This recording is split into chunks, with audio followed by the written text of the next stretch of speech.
로마서 16장 25절에서 27절, 로마서의 송영이라고 하는 것인데요. 우리 본문이 짧으니까 다 같이 한 목소리로 읽겠습니다. 시작. 나의 복음과 예수 그리스도를 전파함은 영세 전부터 감추어졌다가 이제는 나타나신 바 되었으며, 영원하신 하나님의 명을 따라 선지자들의 글로 말미암아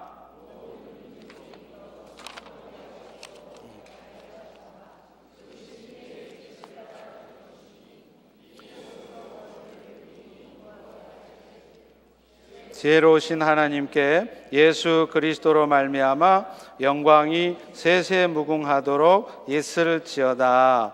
아멘. 네. 교회 안에는 다양한 믿음의 모습들이 있습니다. 어떤 분들은 이제 신앙생활을 시작한 지 얼마 되지 않으셨기 때문에 말씀을 들어도 그게 도대체 무슨 말인지 잘 알아들을 수도 없고요. 또 그러다 보니까 우리가 예수 믿어 받았다고 하는 은혜가 그렇게 축복된 일인가? 그게 그렇게 대단한 일인가? 하며 생각을 하시는 분들이 있습니다. 또 반면에요, 어떤 분들은 세상 사람들 보기에도 참 절망할 수밖에 없고 답답해 보이는 그런 상황에 처해 있는데도 도대체 어디서 그런 담대함이 나오는지 평강 가운데 오히려 감사하면서 흔들림 없이 살아가시는 분들이 있습니다. 또 그런가 하면은요, 몇 년 전까지만 해도 그런 믿음의 삶을 살았지만 어떤 이유에서든지 지금은 별로 기쁨도 없고 감사도 없고 마음의 평안이 누려지지 않는 분들도 있습니다. 그런데 이 모든 분들에게 모두가 다 필요한 것이 있습니다. 그것은 바로 복음입니다. 왜냐하면 복음은 우리의 영혼을 새롭게 하는 능력이 있기 때문에 그렇습니다.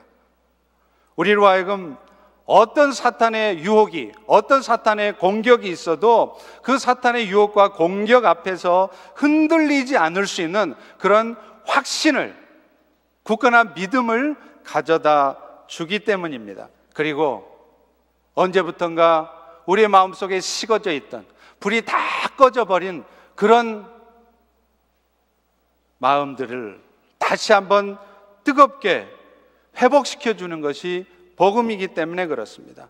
우리의 가슴 구석구석에 하나님의 사랑이 얼마나 엄청난 것인가를 다시 한번 깨닫게 하고 느끼고 해서 어떤 고난과 역경이 온다 할지라도 그것을 능히 넉넉히 이겨내 나갈 수 있게 해주는 것, 그것이 바로 복음이기 때문에 그렇습니다.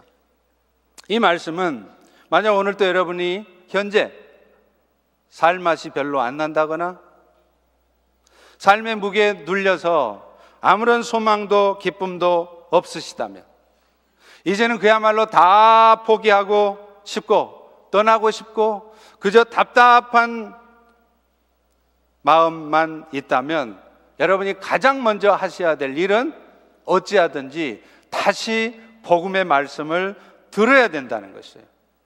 다른 것으로 우리의 마음을 강하게 하려고 하지 않아야 됩니다. 다른 것을 통해서 위로를 받고 힘을 얻으려고 하지 않아야 됩니다.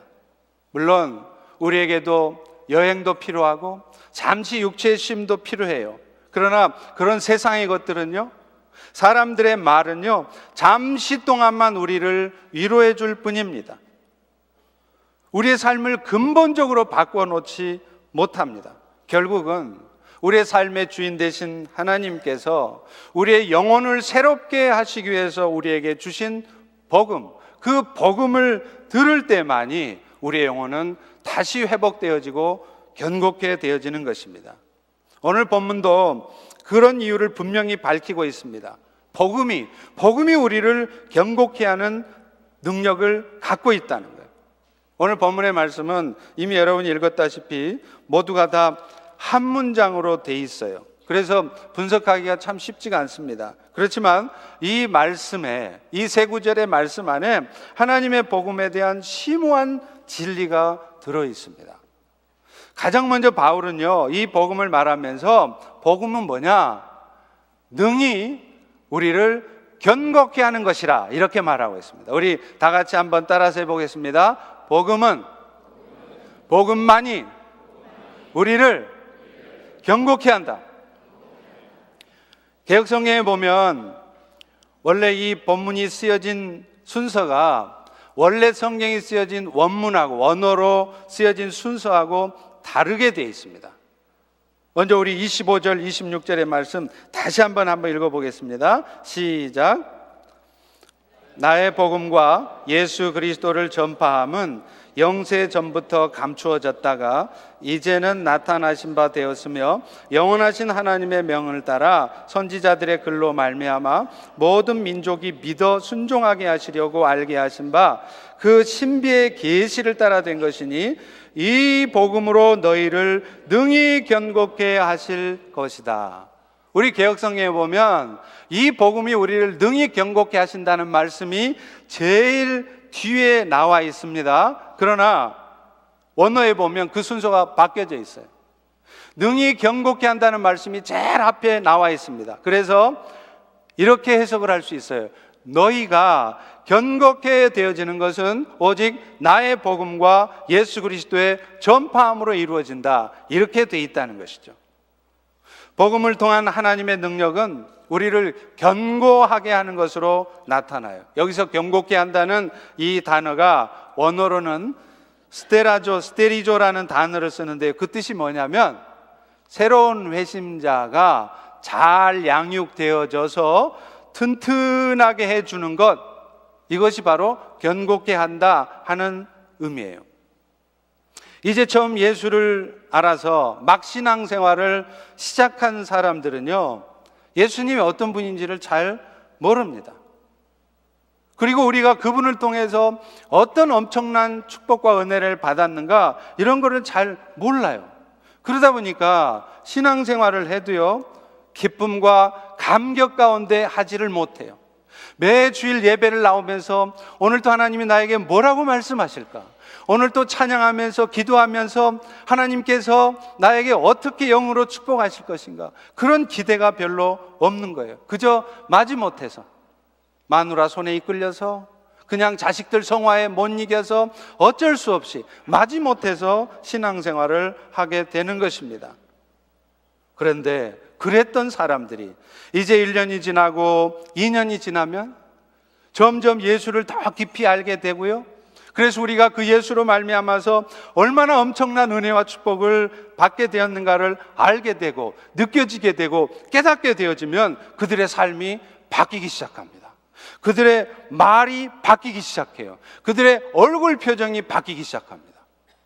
제가 목회를 하면서 우리 교회 성도들을 보면요, 어떤 성도님들은 저희 교회 처음 오실 때 얼굴에 잔뜩 그늘이 져 있어요.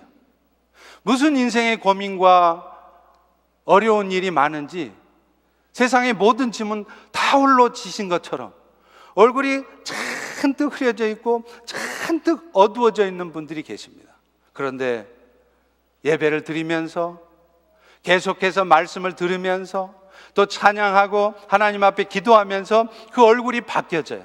그래서 어느 순간인가 그 어두웠던 얼굴이 밝은 빛으로 바뀌어지고 그 안에 예수 그리스도의 충만한 은혜가 가득해지는 것을 보게 됩니다. 사랑하는 성도 여러분, 이것이 바로 복음의 능력이라는 거예요. 복음이 사람을 살려내고 세워내는 능력이 있다는 것은요, 무엇보다도 이 로마서를 쓴 사도 바울 자신이 그것을 보여줍니다. 여러분 알다시피 바울이 어떤 사람이었죠? 예수 쫓는, 예수를 따라다니는 사람들을 핍박하고 죽였던 사람이에요.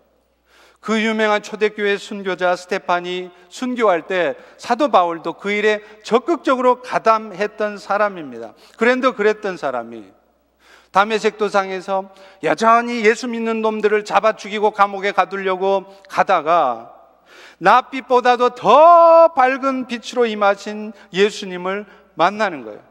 예수님이 바울에게 이렇게 얘기합니다. 바울아, 바울아, 네가 어찌하여서 나를 핍박하느냐?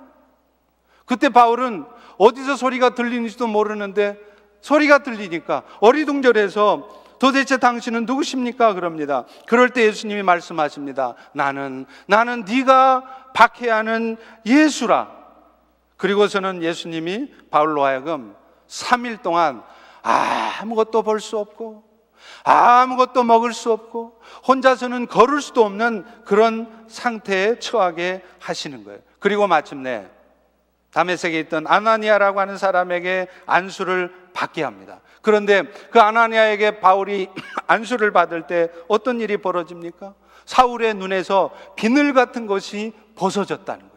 그게 뭔지는 구체적으로 뭔지 모르겠어요. 그러나 분명한 것은 아나니아가 안수할 때 바울의 눈에 비늘 같은 것이 벗어지면서 그 순간서부터 바울의 삶은 완전히 바뀌어졌다는 거예요. 여러분, 바울이 아나니아의 안수를 받은 다음에 가장 먼저 한 일이 뭡니까? 사도행전 9장에 보면 분명히 나와 있습니다. 그가 세례를 받았다라고 말을 합니다. 바울은요, 세례 받는 사람들을 잡아 죽이던 사람이에요. 세례 주는 사람들을 감옥에 가두던 사람입니다. 그런데 어떻게 그랬던 사람이 자기 스스로가 세례를 받을 수 있습니까? 그리고 그가 세례를 받은 후에 곧바로 한 일이 있어요. 사도행전 9장에 보면 자세히 써 있습니다. 그 즉시로 바울은 회당에 나가서 자기가 만난 예수가 바로 하나님의 아들이시라고 전파한다는 거예요. 사도 바울은 신약 성경의 3분의 1을 썼습니다. 이 로마서 같은 얼마나 수많은 사람들이 이 로마서를 통해서 믿음의 사람으로 세워졌습니까? 이 귀한 로마서의 말씀을 쓴 사람이 사도 바울이에요. 그런데 이 귀한 사도 바울이 바로 예수 믿는 사람들을 잡아 죽이는 살인자였다는 사실, 이 사실은 복음의 능력이 얼마나 엄청나고 놀라운 것인가를 우리에게 말해주는 것입니다. 지난 주간에 우리 집비선교회 국제협의회가 있었습니다. 그래서 많은 선교사님들, 리더십들과 또 각국의 이사회의 임원 목사님들이 오셨어요. 그런데 그 회의가 진행되는 동안에 여러 선교사님들이 자기 사역에 간증을 하시더라고요. 그 중에 멕시코에서 오신 박용환 선교사님이 이런 간증을 하셨어요. 여러분, 멕시코는 알다시피 마약 중독자들이 많습니다. 근데 마약 중독이라는 것이 여러분 중에도 혹시 경험해 보신 분이 죄송합니다. 계신지 모르겠어요. 그 마약 중독에서 벗어난다고 하는 것이 정말로 쉽지 않습니다. 그러다 보니까 교회 성도들도요, 단기 선교를 간다고 해도 마약 중독자들이 재활한다고 하는 그 재활센터 같은 데는 단기 선교로 가지를 않으려고 그래요. 보기만 해도 무섭거든요. 그 사람들은 보면요, 온통 몸에다가 도화지가 없어서 그런지 종이가 없어서 그런지 온통 몸에다가 막 흉악한 그림을 그려놓고요, 팔뚝과 가슴이 보면 산만해요. 그래가지고 이 팔뚝에다가 넓은 팔에다가 착하게 살자 이렇게 스페인어로 쓰고 말이죠. 그러니 그런 사람들에게 무서워서 못 가는 거죠. 그런데 그렇게 흉악해 보이는 사람들도, 도저히 변할 것 같지 않았던 사람들도 복음이 들어가니까 그들을 변화시키는 거예요. 그리고 무엇보다도 그들 자신이 스스로 헌금을 해서 나중에는 예배당을 지었다는 것입니다. 처음에 주변의 사람들이 다 의심했답니다. 심지어는 선교사님들조차도 의심을 했대요. 아니, 저 마약에서 재활한 사람들이 예배당을 짓는다고? 그 사람들이 무슨 돈을 갖고 있을 것이며, 혹시 그 돈을 갖고 있는다 한들 그 돈을 가지고 예배당을 짓겠다고 돈을 내놓겠느냐? 이건 도저히 불가능한 일이다. 안 되는 일이다. 그런데요, 그게 되었습니다. 왜 그럴까요? 자기들 스스로도 놀란 거예요. 자기 스스로 자기 의지를 가지고 아무리 마약을 끊으려고 해도 끊을 수 없던 사람들이 예수 그리스도의 복음이 들려지고 또 그 복음이 받아들여지니까 자기도 모르는 사이에 마약이 끊어지는 거예요. 자기도 모르는 사이에 삶이 바뀌고 말이 바뀌고 얼굴 표정이 바뀌는 것입니다. 그런 놀라운 변화를 경험하니까 자신의 것들을 내놓기 시작하는 것입니다. 여러분, 이것이 바로 복음의 능력인 것입니다. 우리 아이들의 변화도, 여러분의 남편들의 변화도, 여러분들의 가정의 변화도 결국은 복음으로부터 시작되는 것이에요. 아무리 야단을 많이 치고 아무리 좋은 말을 많이 해줘도 복음의 말씀이 들려지지 않으면 그 가정에는, 그 자녀는 변하지 않습니다. 그러나 복음의 말씀이 자꾸만 들려지게 할 때 그들의 삶이 변해지는 거예요. 여러분, 기독교 역사가 그것을 증거하고 있습니다.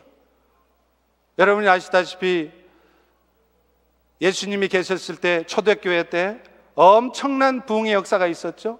그런데요, 놀라운 것은 그 2000년의 기독교 역사에서 계속 부흥이 있었는데 초대교회 때 엄청난 부흥이 있다가 그로부터 약 1400년, 1500년 동안 하나님의 부흥의 역사는 없었습니다.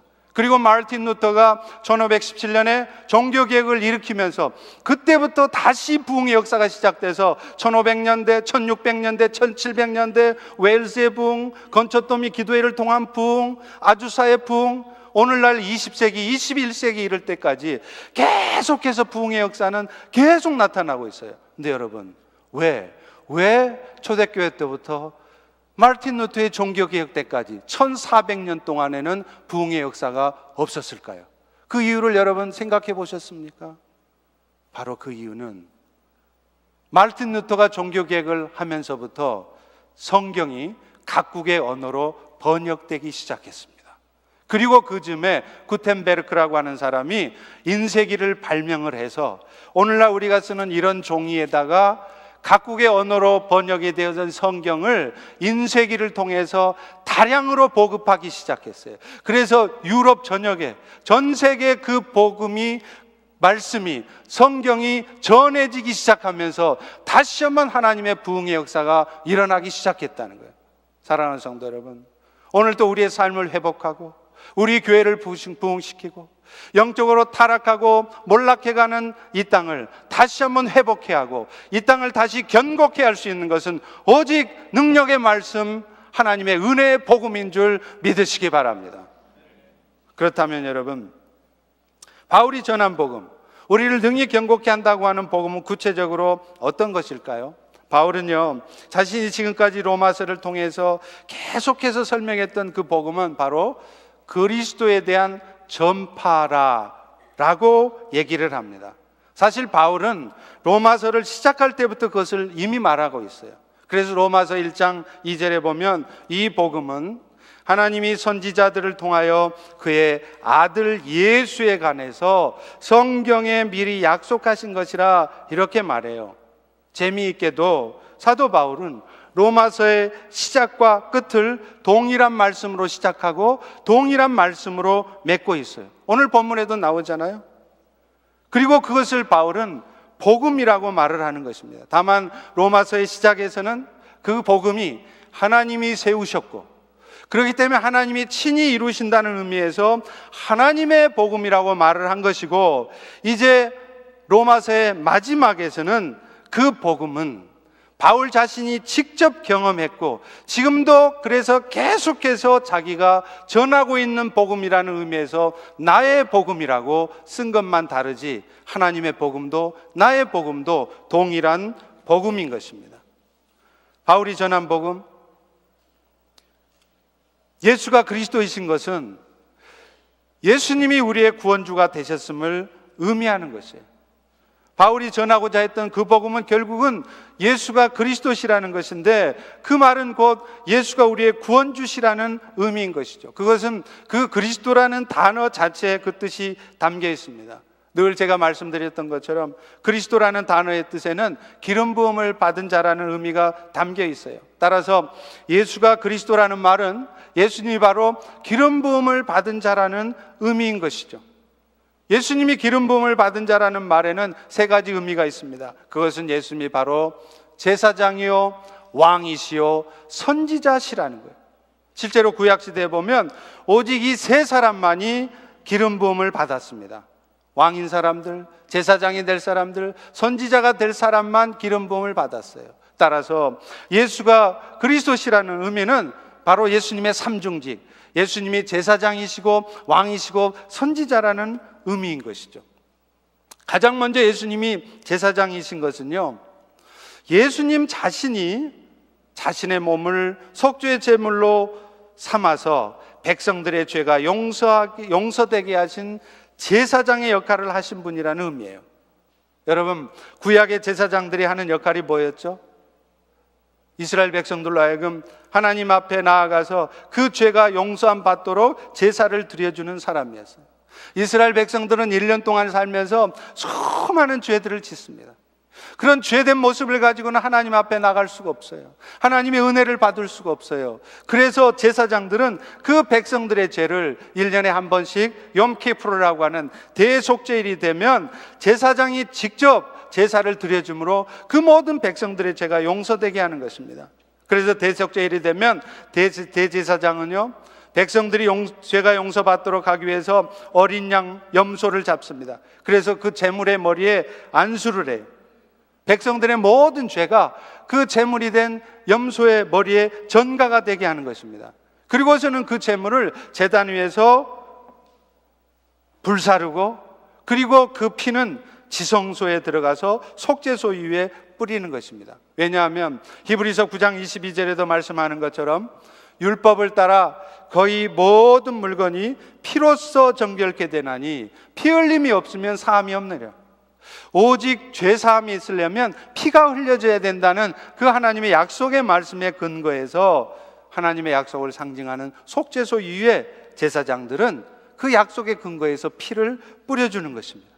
그래서 그 속죄소의 피 뿌림으로 말미암아 모든 백성들의 죄사함을 받은 대제사장은 그 은혜를 가지고 지성소에서 나옵니다. 그리고 성막 밖에 나가면 수많은 이스라엘 백성들이 있어요. 그 백성들을 향하여 선포하는 거예요. 지금 이 순간 너희들의 죄는 사해졌느니라. 할렐루야. 그런데 지금 예수님이 그 제사장이라는 의미는 예수님 자신이 대제사장이 되시되 자기 스스로가 제물이 되셔서 백성들의 죄를 용서받게 하신 분이라는 의미예요. 다만 예수님의 피는 육신을 입은 제사장들처럼 죄 있으신 몸으로 드려진 피가 아니라 흠없는 가운데, 죄 없으신 몸 가운데 드려진 피였습니다. 그렇기 때문에 그분의 제사는, 그분의 피는 단 한 번의 제사로도 영원한 효력을 갖게 된 것이에요. 히브리서 10장 11절과 12절에 보면 제사장마다 매일 서서 자주 같은 제사를 드리되 이 제사는 항상 죄를 없이 하지 못하니 오직 그리스도만 죄를 위해서 영원한 제사를 드리시고 하나님 우편에 앉으셨다. 결국 예수님이 제사장이시라는 의미는 단 한 번의 제사를 통하여, 십자가에 죽으시는 그 한 번의 제사를 통하여 그 예수 그리스도를 믿는 모든 인류의 죄가 용서되게 하셨다는 것입니다. 사랑하는 성도 여러분, 사실 오늘날 우리 스스로의 힘으로는요 도저히 우리의 죄의 문제를 해결할 수 없습니다. 하나님 앞에 죄 없는 삶을 살 수도 없고요, 우리가 지은 죄를 해결받을 길도 없습니다. 그것은 예수를 믿고 나서도 마찬가지예요. 우리 안에는 여전히 죄악된 본성이 남아있기 때문에 그래요. 제가 예수 믿고 나서 가장 놀란 게 뭔지 아십니까? 저는 예수 믿기 전에는 그렇게 생각했어요.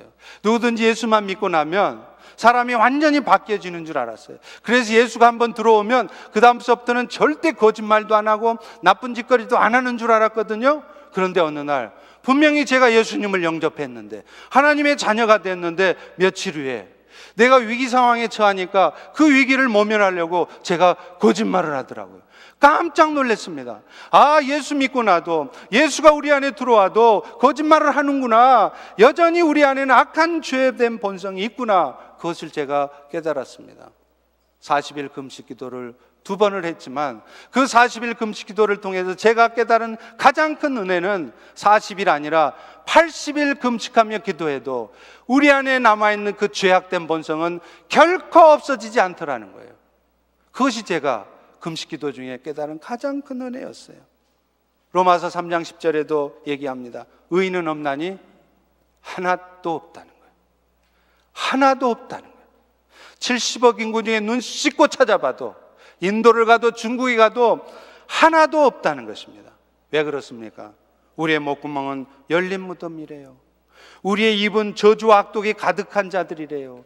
우리의 발은 피 흘리는 데 빠른 발들이라는 것입니다. 우리의 속은요, 썩는 냄새가 나는 악한 존재예요. 오늘 여러분들이 아무리 폼 잡고 넥타이를 메고 거룩한 척 오셨어도 대단히 죄송하지만 여러분의 속마음에는 썩는 냄새가 나는 그런 악한 본성이 다 있는 분들이십니다. 저를 포함해서 여러분 모두가 다 그렇습니다. 안 그런 척하지만 마음속에 음란한 생각을 품고, 안 그런 척하면 어떻게 하면 나에게 유익이 될까 계산 튕기는 것, 그게 바로 우리의 모습이라는 거예요. 우리의 마음만 그렇습니까? 우리 입술도 그렇잖아요. 어떤 때는 좋은 소리도 하고 축복의 소리도 하고 찬송도 합니다. 그런데 정작 내 마음에 안 들고 속상한 일 생겨보세요. 그러면 금방 저주와 악독한 말을 뿜어내요. 내가 이 말을 할 때 저 사람이 어떤 마음의 상처를 받을 것인지 뻔히 알면서도 오히려 더 상처를 주고 싶어서 더 상처받으라고 일부러 저주스러운 말을, 독한 화살을 쏘아붙이는 게 우리 입술 아닙니까? 예수 믿고 나서도 마찬가지입니다. 우리의 발은요, 우리의 행동은 나에게 유익이 된다 싶으면 불언 처리하고 달려들어요. 아무리 먼 거리여도, 아무리 몸이 불편해도 나한테 뭔가 유익된 게 있다 싶으면 옵니다. 2시간, 3시간 걸려서도 와요. 그러나 나한테 별로 유익이 안 되고 내가 손해보는 것 같고 내가 섬겨야 되고 희생되는 자리 같잖아요. 그러면 바로 코앞에도 느려 터져요. 아무리 건강해도 안 옵니다. 아무리 시간 많아도 안 와요. 여러분, 이것이 바로 우리의 모습이라는 거예요. 조선시대 후기의 실학자였던 정약용이라는 사람이 경세유표라는 책을 썼어요. 사회를 어떻게 개혁할 것인가를 쓴 책입니다. 그런데 거기 보면 정약용이라는 사람이 정말 기가 막힌 말을 하나 해놨어요. 그게 뭐냐면, 작금의 세상의 모습은 어느 것 하나, 어느 사람 하나 깨끗한 것이 없다는 거예요. 그래서 이 다산 정약용은 말년에 자기 호를 사암이라고 바꿨습니다. 그게 무슨 말이냐? 깨끗한 세상을 기다린다는 뜻이에요. 다산 정약용은 자기 이름처럼 아무리 깨끗한 세상을 기다렸지만 결국 그 깨끗한 세상은 오지 않았습니다. 왜 그렇습니까? 인간의 죄악된 본성은 시대를 초월해서 어느 때나 어느 시절에나 어떤 사람에게도 있었기 때문입니다. 여러분, 우리가 흔히 잘 하는 말이 뭡니까? 여러분도 틀림없이 한 번은 다 해보셨을 거예요. 한번 따라서 해보겠습니다. 우리 때는 안 그랬다. 여러분 다 그 얘기 해보셨죠? 요즘 애들은 왜 그렇게 악해졌는지 모르겠다.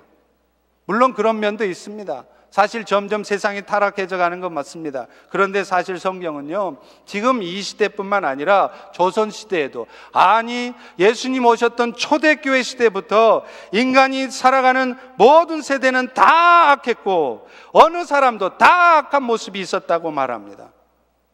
타락한 인간들이 존재하는 이 세상은 언제나 그랬습니다. 타락한 본성을 가진 인생들이 사는 세상이기 때문에 그래요. 사실 하나님께서 가끔 우리 그리스도인들인 우리에게 우리가 죄를 짓는 것을 막지 않으실 때가 있어요. 근데 그렇게 하시는 이유도 바로 이것 때문입니다. 그 죄 짓는 우리의 모습을 통해 우리가 얼마나 악한 존재인가를 깨닫게 하려고 하는 거예요. 우리는 틈만 나면 남을 판단하고 정죄해요. 그런데 어느 순간, 어느 날 내가 판단하고 정죄했던 그런 모습들이, 그런 마음들이 내 안에도 있음을 발견하게 됩니다. 일부러 발견하게 하세요. 다윗이 그랬지 않습니까? 다윗과 같은 성군이 세상에서 저지를 수 있는 가장 악한 죄, 간음죄와 살인죄를 저지를 것이라 누가 상상했겠어요? 그런데 왜 하나님은 다윗이 그런 악한 행동들을 저지르도록 내버려 두셨을까요? 왜 악한 행동들을 저지르는 것을 막지 않으셨냐 이 말이에요.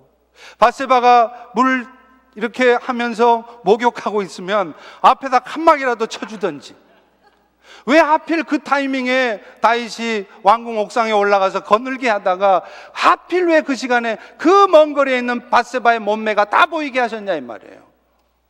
하나님이 하시는 거예요. 왜요? 다윗으로 하여금 인간의 마음속에는 누구나 다 그런 더럽고 추악한 타락한 본성이 있다는 것을 깨닫게 하시려고 하는 거예요. 인간은 다 악한 존재일 뿐입니다. 그리고 그것을 깨달을 때 비로소 내가 받은 구원의 은혜가 얼마나 감사한지를 알게 됩니다. 오늘 이 순간 여러분이 지금 이 자리에 나와서 예배 드리는 것이 그렇게 감사하지 않고, 오늘 여러분이 예수 믿고 구원을 받았다고 하는 것이 그렇게 기쁘고 감격스럽지 않다면 오늘 여러분이 얼마나 악한 존재인가, 여러분이 얼마나 더러운 죄인인가를 깨닫지 못하기 때문이에요. 내 안에 얼마나 더러운 마음이 있는지, 우리 모두가 얼마나 악한 존재인가를 깨달으면 우리는 예수 믿고 신앙생활하면서 하나님이 주신 축복 때문에 기뻐하고 감사하는 것이 아니라, 하나님 나 이런 거 없어도 좋습니다, 하나님이 내 삶을 축복하지 않으셔도 좋습니다, 내가 예수 그리스도로 말미암아 그 영원한 생명의 은혜를 받은 것, 이것이 감사할 뿐입니다 라고 고백하면서 어떤 어려운 형편에서도, 어떤 심각한 위험한 상황 속에서도 늘 감사하며 기뻐할 수 있는 것입니다. 그리고 내가 그렇게 악한 존재라는 사실을 깨달을 때 우리는 비로소 주변의 연약한 지체들을 함부로 판단하거나 정죄하지 않을 수 있는 것입니다. 두 번째로 예수가 그리스도시라는 것은요, 그분이 우리의 왕이시라는 의미입니다. 여러분, 왕의 역할이 뭘까요? 우리는 왕하면 자꾸 이조시대, 조선시대 임금을 떠올려요. 독재 시절에 대통령을 떠올려요. 그러니까 왕하면 그저 통치하고 다스리고 군림하는 왕을 떠올립니다. 그런데 하나님이 왕을 세우신 근본 목적은 자기 백성들을 보호하라고 세워주신 거예요. 왕이라는 단어가 원래 히브리어는 멜렉입니다. 근데 멜렉이라는 단어 뜻이 여러 가지가 있는데 그 중에 하나가 보호하는 자라는 뜻이 있어요. 따라서 예수가 그리스도시라는 것은 그분이 왕의 권세를 가지고 하나님의 택한 백성들, 하나님의 자녀가 된 여러분들의 삶을 보호하시는 분이시라는 의미인 거예요. 왕이신 예수는 사망을 가지고 장난을 치는 사탄을 이미 이겼습니다. 십자가에 죽으셨어요. 그러나 예수님은 그 십자가의 죽음 가운데 머물러 있지 않으셨잖아요. 3일 만에 부활하셨습니다. 예수님이 부활하셨다는 의미는 뭘까요? 예수님이 바로 사망을 가지고 장난치는 사탄의 역사를 이기신 분이시라는 거예요. 오늘 여러분의 인생에 어떤 사탄의 역사가 나타나도, 사탄이 여러분의 비즈니스를 망쳐놓고, 사탄이 여러분의 육신을 망쳐놓고, 사탄이 여러분의 자녀들을 잔뜩 망쳐놓았을지라도 이미 그 사탄의 역사를 이겨놓으신 승리하신 예수가 있는 한 여러분은 결코 망하지 않는다는 것입니다. 예수가 왕이신 것은 바로 그것입니다. 그 왕이신 예수가 저 안드로메다 성운 뒤에 저 우주 끝에 숨어 있는 것이 아니라 연약한 여러분 안에 오늘 또 임마누엘로 함께하고 계세요. 그래서 어떤 사탄의 역사가 있어도 여러분들이 결코 망하지 않도록 하신다는 거예요. 골로새서 2장 14절에도 말씀합니다. 통치자들과 권세들을 무력화해서 오히려 세상의 구경거리로 삼으시고 십자가로 그들을 이기셨느니라. 그리고 너무나 감사한 것은 우리 역시도 그분으로 말미암아, 왕이신 예수로 말미암아 이 땅에 살아가는 동안 왕 노릇하며 살아갈 수 있다는 거예요. 로마서 5장 17절에 이렇게 말씀합니다. 은혜와 의의 선물을 넘치게 받는 자들, 누구예요? 김대영 목사요? 아닙니다. 여러분입니다. 여러분 자신들입니다. 그런 분들이 여러분들이 어떤 분이라고요? 한 분 예수 그리스도를 통하여서 생명 안에서 왕 노릇하는 것이다. 여러분, 예수 안에서, 주님으로 인해서 왕 노릇한다는 게 뭐예요? 어떤 사탄의 역사 앞에서도 흔들리지 않고 승리할 수 있다는 것입니다. 사탄이 아무리 여러분 인생을 간섭하고 공격하고 그래서 여러분을 무너뜨리려고 해도 결코 여러분들은 무너지지 않는다는 사실을 붙들고 살아가는 것, 이것이 왕 노릇하는 거예요. 오늘 우리에게는 로마서 8장 28절이 버티고 있어요. 하나님의 뜻대로 부르심을 입은 자들에게는 모든 것이 합력해서 선을 이룬다. 지금 당장에는 여러분이 많이 괴롭고 많이 힘드시겠지만 그런 일들이 결코 우연히 여러분 인생에 생긴 것이 아니라는 거예요. 로마서 8장 17절에도 분명히 말합니다. 자녀이면 또한 그리스도와 함께한 상속자이니 우리가 그와 함께 영광을 받기 위해서 고난도 함께 받아야 할지니라. 예수 믿는다고, 신앙생활 잘한다고 그래서 내 인생의 모든 것 하나도 문제없이 다 잘 풀려지기를 기대하지 마십시오. 성경은 그렇게 말하고 있지 않습니다. 오히려 여러분들이 그리스도와 함께 상속자가 되었다면 여러분 인생에는 그 엄청난 하나님의 영광이 임하면서 여러분의 삶에도 고난이 온다는 것입니다. 올 수도 있다고 말하지 않습니다. 올지도 모른다고 말하지 않습니다. 반드시 온다고 말합니다. 왜 그럴까요? 그 고난을 통해서 하나님이 여러분의 인생을 망가뜨리려고 하는 것이 아니라 그 고난을 통해서 여러분이 왕이신 예수의 능력을 경험하게 하려고 하시는 거예요. 이스라엘 백성들이 출애굽할 때, 애굽에서 빠져나왔을 때 앞에는 홍해바다, 뒤에는 애굽 군대가 추격해 왔습니다.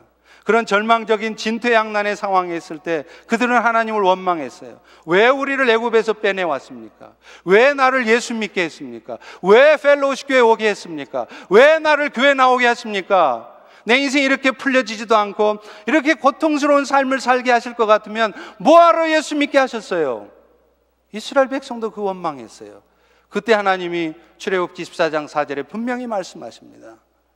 이 모든 상황이 있게 하신 것 나 여호와가 애굽 사람들과 애굽의 군대들로 하여금 나 여호와가 하나님이신 것을 보게 하리라, 알게 하리라. 그래서 그 홍해가 갈라지고 그 홍해 속에 애굽 군대가 묻히는 그 놀라운 역사를 통해서 아, 하나님 여호와가 하나님이시구나, 그 하나님이 오늘 또 나를 지키시는구나, 그걸 경험하게 하신 거예요. 오늘 여러분의 인생에도 지금 잠시 잠깐 위기의 순간, 실망할 수밖에 없는 상황에 있다고 해서 절망하지 마십시오. 그것은 잠시 지나쳐가는 과정입니다. 그 일을 통해서 여러분 안에 있는 예수가 사탄을 이미 이기신 승리하신 예수인 것을 알게 하실 것입니다. 할렐루야. 그리고 무엇보다도 그 과정을 통해서 여러분들을 더 낮추시려는 거예요. 더 겸손하게 하시려는 거예요. 자식은 아버지를 닮습니다. 그런데 우리 아버지는 겸손하고 온유하신 분이세요. 그런데 우리는 어떻습니까? 겸손하고 온유하는 것이 아니라 교만하고 강팍해요. 거칠어요. 세상 말로 까칠해요. 그런 우리들을 하나님은 결코 가만 놔두시지 않으십니다. 나는 너희가 그런 모습으로 살기를 원하지 않는다. 아들아, 딸아, 너도 나처럼 제발 겸손해져라. 너도 나처럼 제발 온유해져라. 그래서 하나님은 오늘 또 여러분의 인생이 뜻대로 되지 않게 하시는 거예요. 여러분 기분이 아주 상할 수 있도록 여러분의 마음에 상처가 되는 일도 겪게 하시는 것입니다. 기분 나빠하지 마십시오. 자존심 상하게 생각하지 마십시오. 그것이 여러분을 낮추시는 것입니다. 그래서 여러분들로 하여금 예수님의 성품이 여러분 안에 나타나도록 하시기 위한 것이에요. 이 복음의 말씀을 들으면 그런 하나님의 의도를 깨닫기 때문에, 알게 되기 때문에 그런 상황이 와도, 그런 말을 들어도 흔들리지 않는 거예요. 오히려 더 그런 상황들을 통해서 더 겸손해지고 더 낮아지는 것입니다. 여러분, 이것이 바로 복음이 경고케 한다는 의미인 것입니다. 마지막으로 세 번째로, 예수님은 선지자세요. 여러분, 구약의 선지자들이 하는 일이 뭐죠? 하나님의 뜻을 전달하는 거예요. 오늘 예수님이 선지자시라는 말씀은 예수님이 우리에게 하나님의 뜻을 전달하시는 분이시라는 거예요. 여러분, 이 세상의 주인이 누굽니까? 오바마? 베럭인가요? 버락 오바마입니까? 박근혜 대통령이십니까? 아닙니다. 이 세상의 주인은 하나님이세요. 하나님은 오늘 또 이 세상을 당신의 뜻 가운데 이끌어 가세요. 세상에 아무리 돈이 많은 사람도, 세상에 아무리 권력이 많은 사람도 자기 뜻대로 인생을 살아갈 수 없습니다. 생명도 내 것이 아니에요. 하나님께 달려있는 것입니다. 아무리 유능한 의사도 사람의 생명을 주장할 수 없습니다. 그렇기 때문에 이 세상에서 가장 지혜롭게 사는 사람은 하나님의 지혜로 사는 사람이에요. 고린도전서 2장 9절 10절에 보면 하나님이 자기를 사랑하는 자들을 위해서 예비하신 모든 것은 눈으로 보지 못하고 귀로 듣지 못하고 사람의 마음으로 생각하지 못하였도다. 오직 하나님이 성령으로 이것을 우리에게 보이셨으니 성령은 하나님의 깊은 것까지도 통달하시느니라. 지금 여러분 인생에, 지금 여러분 1년 후에 영주권이 나올 것인지 안 나올 것인지, 여러분의 지금 비즈니스가 몇 달 후에 어떻게 진행될 것인지 하나님이 예비하신 것들은 사람의 마음으로 생각할 수 없다는 거예요.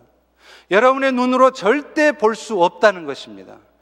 여러분이 가진 세상의 어떤 지식으로도 알 수 없다는 것입니다. 여러분이 60년, 70년 세상을 살았어도 여러분이 세상을 산 그 경험으로도 알 수 없다는 거예요. 오직 하나님의 그 깊으신 것은 성령으로만 통달하신다는 거예요. 오늘 예수님이 우리에게 선지자로 오셨다는 것은 그 예수님의 영 성령을 통해서 하나님의 뜻을 우리에게 알려주시는 거예요. 그런데 문제는 우리가 그 예수님께 묻지 않는 거예요. 내 마음대로 하는 것입니다. 사업 문제든지 자식 문제든지 주님께 묻지 않고 내가 원하는 대로만 하려고 해요. 내 마음의 욕심에 이끌리는 대로만 하려고 해요. 하나님이 우리를 예비하신 일은 사람이 알지 못한다고 했는데도 여전히 내 인생길을, 내 지식을 가지고, 내 힘을 가지고 살려고 하는 것입니다. 그러니 우리 인생이 막히는 것입니다. 우리 뜻대로 되지 않는 것입니다. 사랑하는 성도 여러분, 하나님의 말씀은 살아있고 운동력이 있다고 그랬어요. 사람 살리는 힘이 있다는 말입니다. 말씀 앞에 가면 부담스러워서 피하고 싶어 할 것이 아니라 사실은 그 말씀 앞에 가야 돼요. 그 말씀 앞에 나아갈 때 그 말씀이 나를 변화시킵니다. 나도 모르게 내 마음속에 가득해졌던 그 어둠이, 그 죄악된 마음이, 그 욕심들이 말씀 앞에 나아갈 때 그 욕심들이, 그 어두운 마음들이 다 벌거벗은 것 같이 드러나요. 그리고 그 어둠이 그 말씀의 능력으로 사라지는 것입니다. 사랑하는 성도 여러분, 오늘 또 예수님은 여러분들이 선지자이신 그 예수님을 통하여 그 복음의 말씀을 듣기를 원하세요. 그러니 마음이 상하십니까? 마음이 힘드십니까? 그럴수록 주님 앞에 나오셔야 돼요. 더 은혜 앞에 나오셔서 은혜를 받으셔야 여러분은 그 어둠으로부터, 그 좌절로부터, 그 절망으로부터 벗어날 수 있는 것입니다. 이것이 바로 복음이 우리를 경고케 하신다는 것이에요. 사랑하는 성도 여러분, 복음의 능력은 위대합니다. 다만 우리가 그 가치를 알지 못하고 있을 뿐이에요. 그것을 누리고 있지 못할 뿐입니다.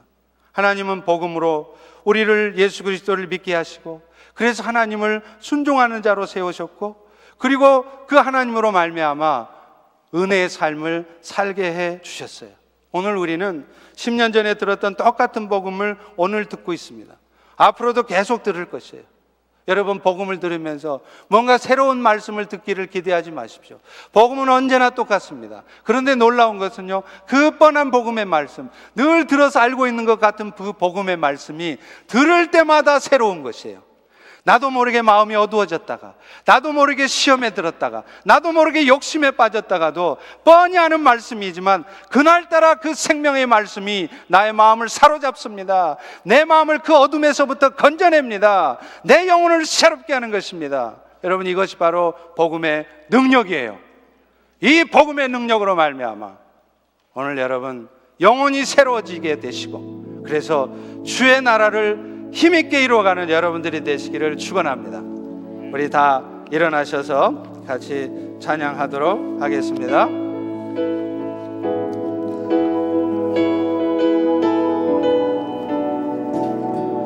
뭐 하시죠?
기도하겠습니다.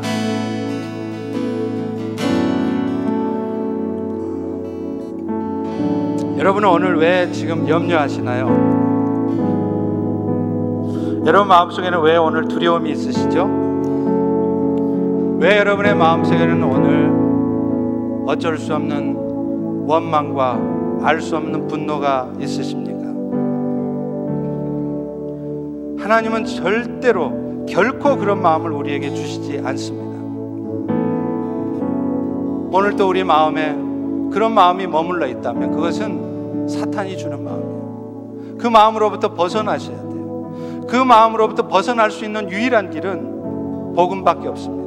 예수 그리스도의 능력의 말씀밖에 없어요. 예수가 제사장이 되셔서 아무리 악하고 연약한 우리 모든 죄가 용서되게 하셨고 아무리 연약한 지체도 그들의 죄를 사하셨다는 이 사실을 붙들 때, 오늘 또 모든 사탄의 권세를 이기신 왕이신 예수가 우리를 붙들고 있다는 사실을 믿을 때, 어떤 사탄의 공격 앞에 우리 눈앞에 절망적인 상황, 불편한 상황이 있을지라도 그 일들을 통해서 하나님이 이루실 일들을 우리는 기대할 수 있는 것입니다. 그럴 때 우리의 마음속에 염려가 사라지고 다시 한번 기쁨이 회복되어지고 소망이 살아나는 것입니다.